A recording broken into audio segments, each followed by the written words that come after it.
Signori, sul palco del Digital Summit di Capri, Jaron Lanier.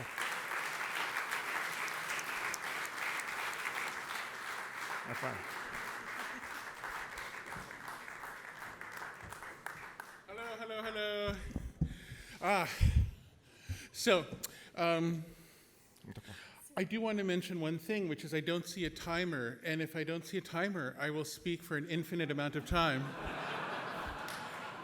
So, you should be prepared for that. Okay, so I'm here to speak to you about the most important question related to innovation, which is how do we think about the relationship of people and technology? There is no question that's more important on every level. And in my opinion, we got it wrong. We made a big mistake. Now, when I say we made a big mistake, unfortunately, I'm really including myself because I happen to be present at the very moments when the mistake was made. I could tell you a great deal about that history. By coincidence, as I say, I was part of it. But I'll try to summarize it with a very simple story. The simple story is that when the internet was born, there were two very, very strongly held ideas. And these ideas were held very close to the heart by most of the technologists who gave birth to the internet. And no matter what anybody else thinks, ultimately, it's the technologists, the programmers, the computer scientists who have to create things with computers. So if they don't agree, whatever it is will not happen. Things only happen with the consent of the technical people. So technical people, on the one hand, were completely passionate about this idea that on the internet everything should be free. This was born originally in the early 1980s around MIT, Massachusetts Institute of Technology. And it was originally born with the idea that computer software should be free. And this is where the open software movement started. But it also extended to things like writing and music and expression of all kinds. This was a very leftist feeling idea, let us say. But then there was a second idea that we also believed in with an equal amount of passion, which is that the technology entrepreneur was a superhuman, like a superhero. Steve Jobs talked about how the technology entrepreneur could dent the universe. We had this special power, this Nietzschean superpower to change the course of events as compared to ordinary humans who we viewed as being somewhat like sheep.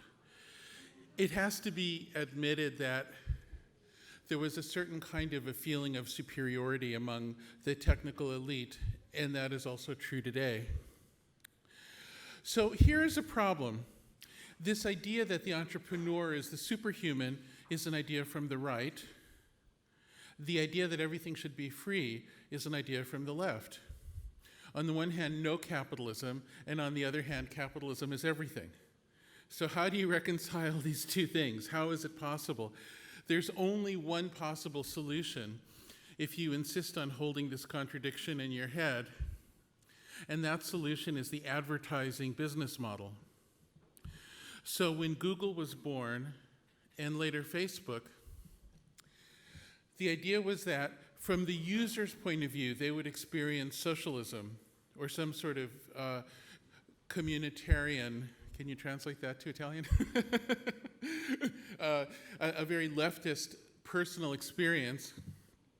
However, there would be this other business where the companies would still get to be entrepreneurial superpowers.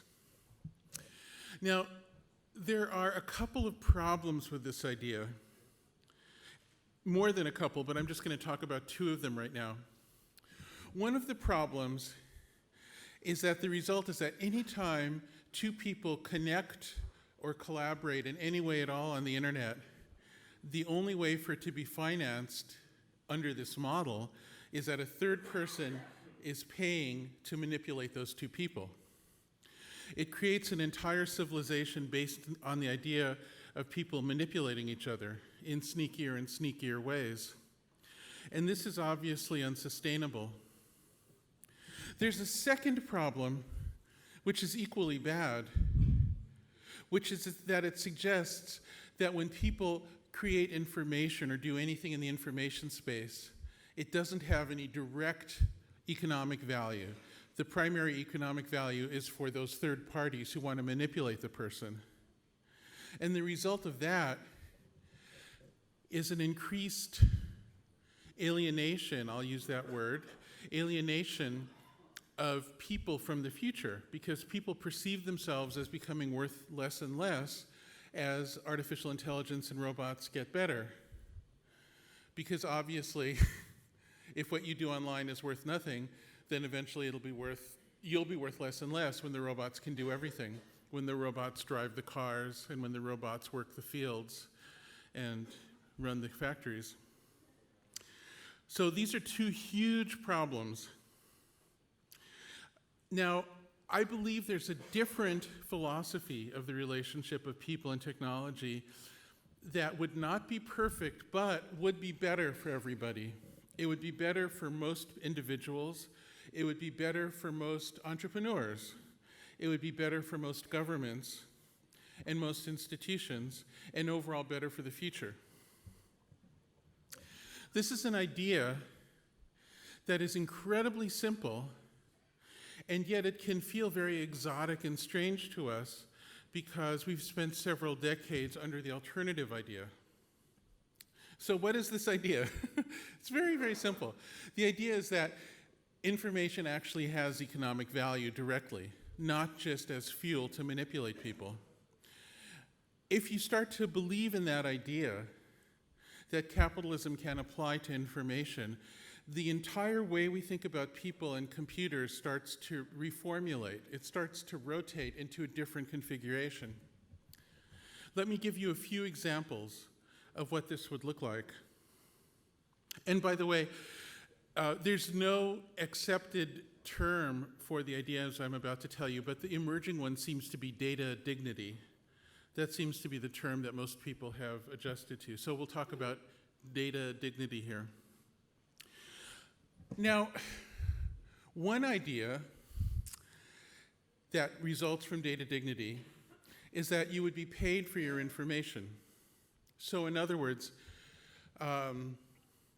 if you spend your time uploading information to a social network that's viewed by many millions of people, it wouldn't be the decision of the social network whether you're paid in the way that YouTube decides which YouTube artists are paid and which ones aren't. Instead, it would be a moral right, and everyone would be paid if they upload something that adds to the value of the network, proportionally to how much it does. Now, why is this important? Well, there are a number of reasons. In order to explain it, I'm going to start with an example I frequently use, which is the translation between languages. Some of you are currently listening to a simultaneous translation of my English into Italian. Now, the person who's doing the translation will be familiar with the problem I'm about to tell you about, which is that the number of jobs for people who translate has decreased with the advent of free translations on services from Microsoft and Google and others, from the Chinese companies and so on. Now, this phenomenon is slightly complex. What happens when a type of value is subsumed into this type of network economy, it's not exactly that everyone who does it loses their jobs. You instead have a rather complex transformation where, oh God, now I feel like I'm going to lose you, but I'm going to be slightly technical here because I think this is probably what you're interested in. So if you think of a market as a measuring device, then a properly functioning market should in general yield a bell curve, because that's how the mathematics of statistics work. When the people offering value are subsumed and organized under a controlling hub that makes all the decisions, whether that be Google or a communist party or whoever, whatever that is, you get a transformation to a different curve, which is called a zip curve, where there's a small number of people who might do better than before, but then it falls off into what can be called a thin, long tail. So this has happened to recording musicians, to photographers, to investigative journalists in countries that depend on a market for support of journalism. And now it's happened to language translators. So there's still a small number who do well, but the overall number who do well has been cut down by at least a factor of 10, and often a factor of 100. Now, there's something very strange going on here, which is that you might think, well, this is just unfortunate. This is an example of what we call creative destruction. It's very sad, but it's true that sometimes people's jobs go away because of technological innovation. But that's not exactly what's going on here. You see, languages are alive. They are dynamic. They change every single day because of the news, because of culture, memes, videos, all of these things, pop culture. So in order for the translation systems to work, new phrase translation examples are needed every single day to feed the AI. Tens of millions of them. So where do they come from? How is it that these translators are able to keep up with language changing every day? Well, just to be very blunt, we steal the phrase translations from people who do not know they're being stolen from. We, and I speak for the whole industry, we go out and we find people who are volunteer captioners of movies or TV shows or videos. We find people who have multilingual families who translate for each other.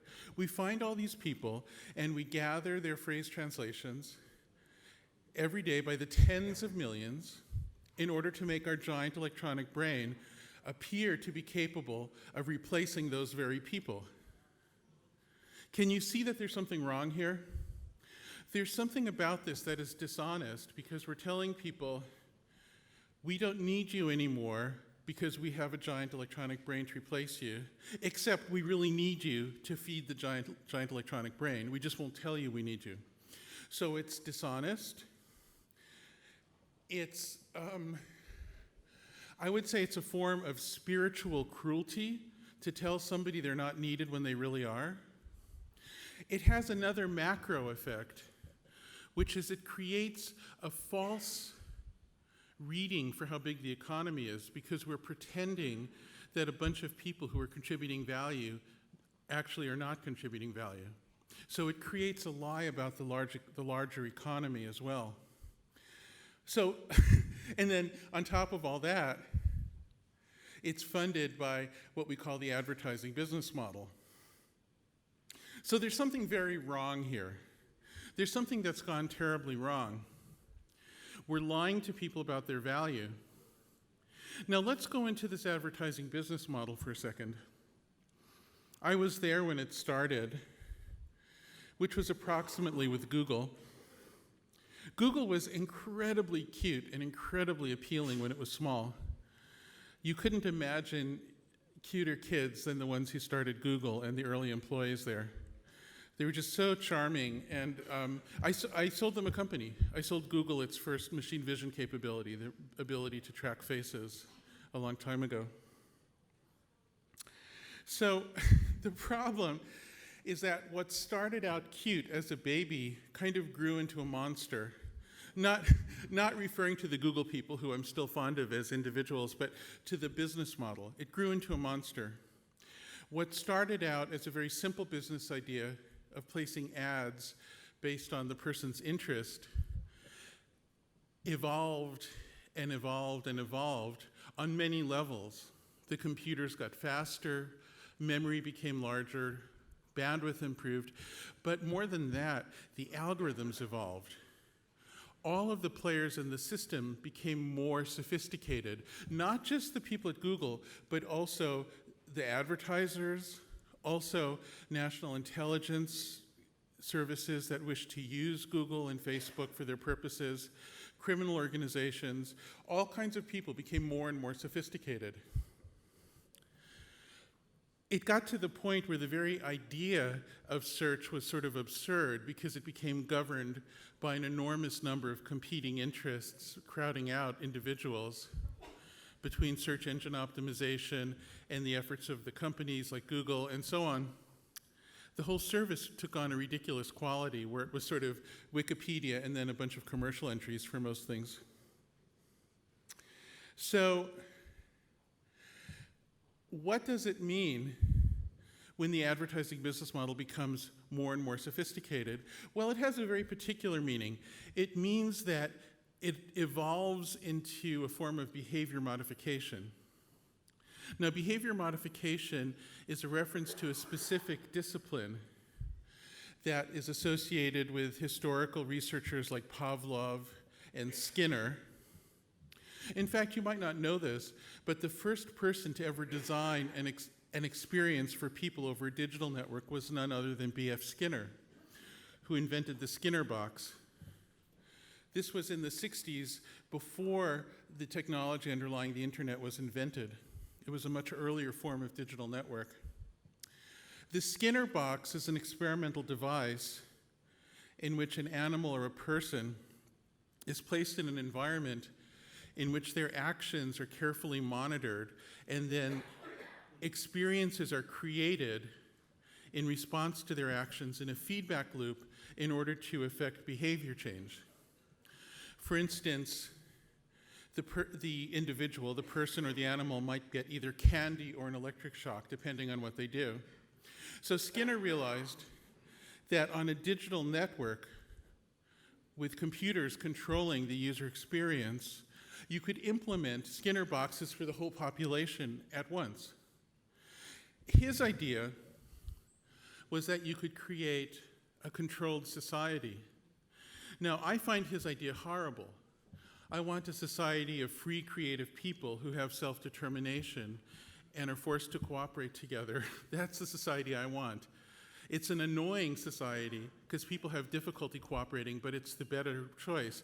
But what we have is actually worse than what Skinner wanted, because instead of applying his idea to creating a controlled society of harmony, we've instead created a system where whoever is the best at manipulating that system gets the most power, which has tended to empower bullies, criminal organizations,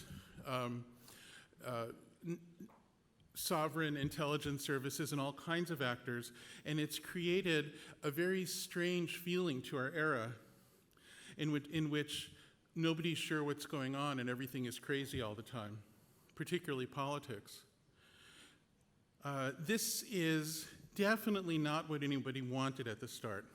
I can assure you of that because I was there. Did anybody foresee it?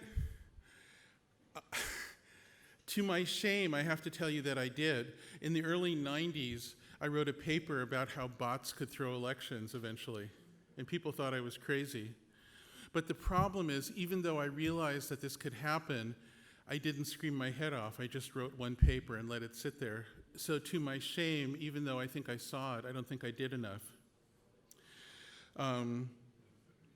Was I the only one who saw it? I think a few others did, but very few. But at any rate, it doesn't matter. We didn't do enough to prevent it. Now, how do people go crazy when they're under surveillance and a manipulation regime? I want to explain this to you in a little detail because I think it's important to understand the mechanics of it. Here's how it works. And I'm going to use a political example because I think it illustrates the process well.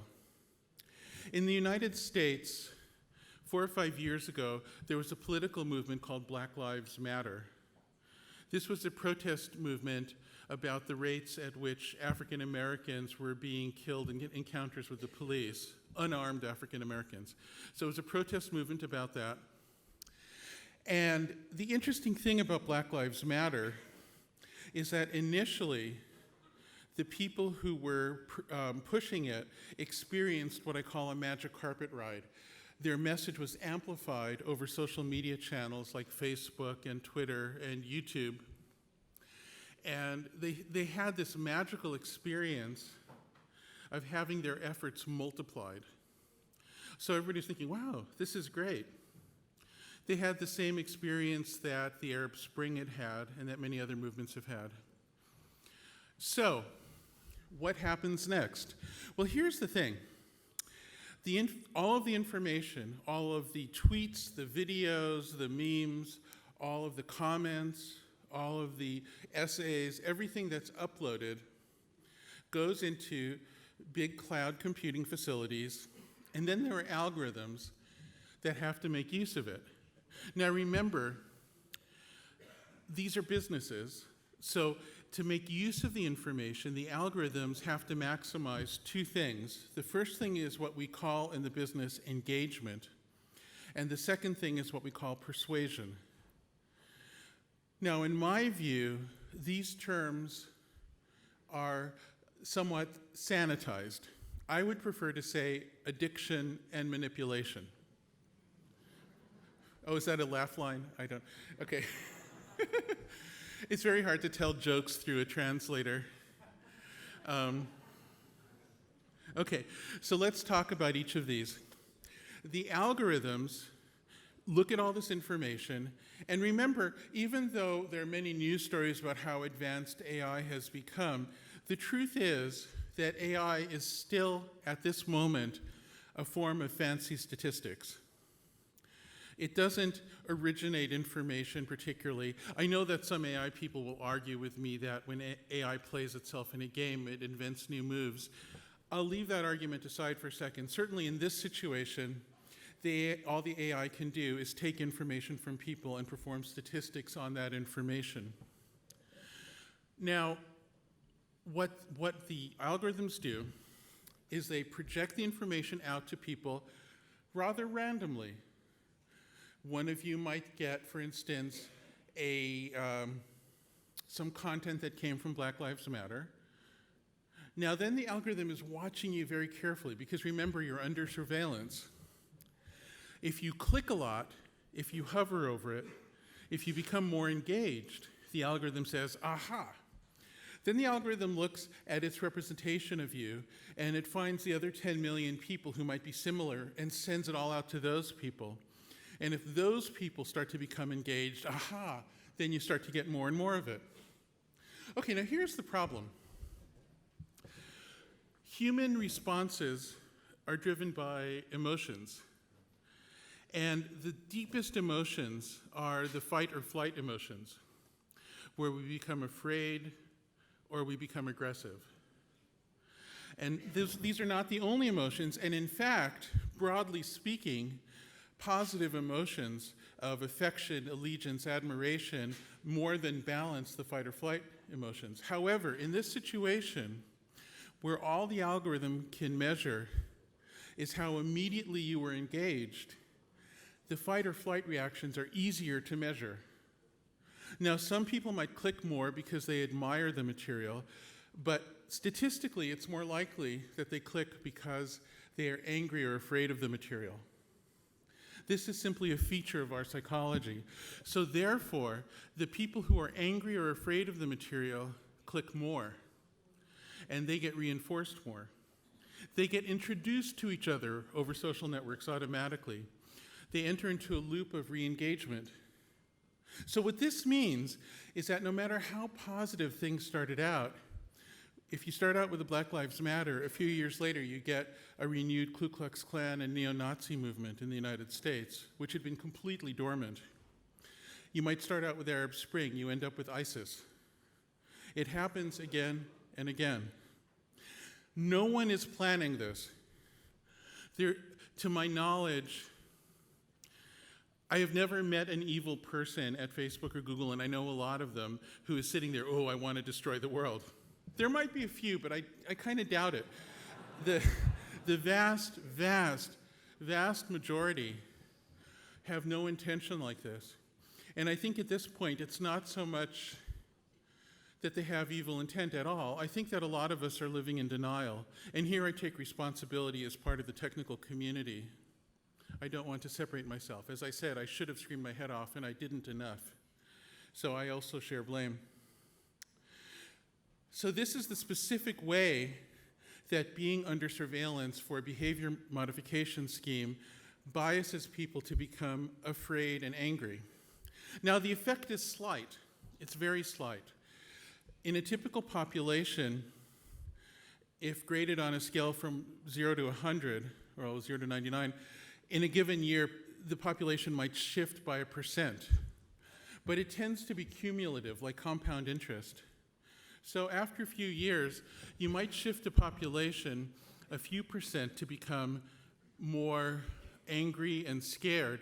But I think the better word, since it's a diffuse effect, is you become more paranoid and more irritable.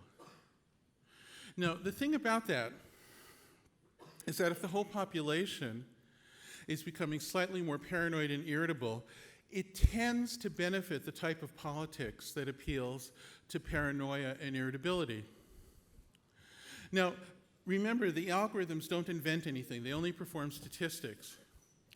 So what they do is they increase the statistical chance of the politics of paranoia and irritability to become powerful. That politics was always there, and I certainly don't need to tell you this in Italy.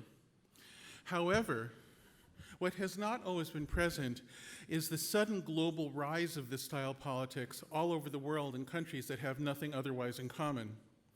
For instance, you have the rise of a political party that has this quality in Sweden and in Brazil.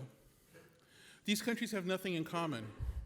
If you look at statistics related to a wealth gap or to immigration or to political history, anything else, demographics, how many old people there are, they have nothing in common. And yet they had a similar shift in a similar time frame. So this is where I think the argument becomes strong, that this style of information business is ruining politics around the world. And I speak as an American. So that was a laugh line, perhaps. Anyway. Now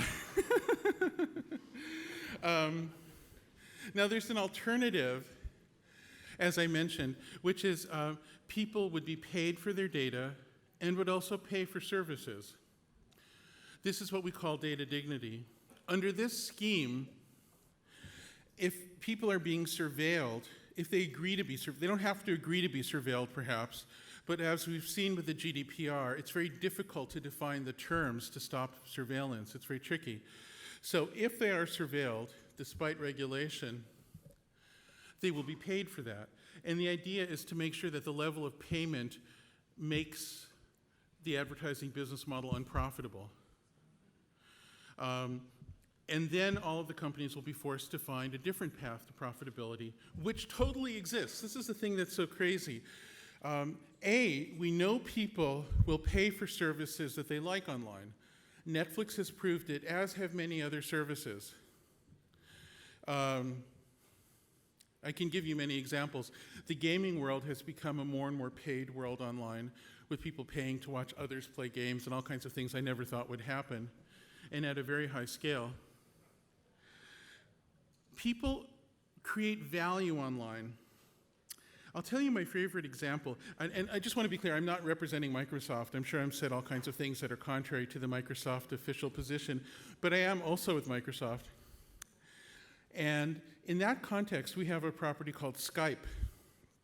And in studying the users of Skype, we've identified tens of millions and maybe more of individuals in the developing world who are making a living by offering value over Skype in things like lessons, language lessons, music lessons,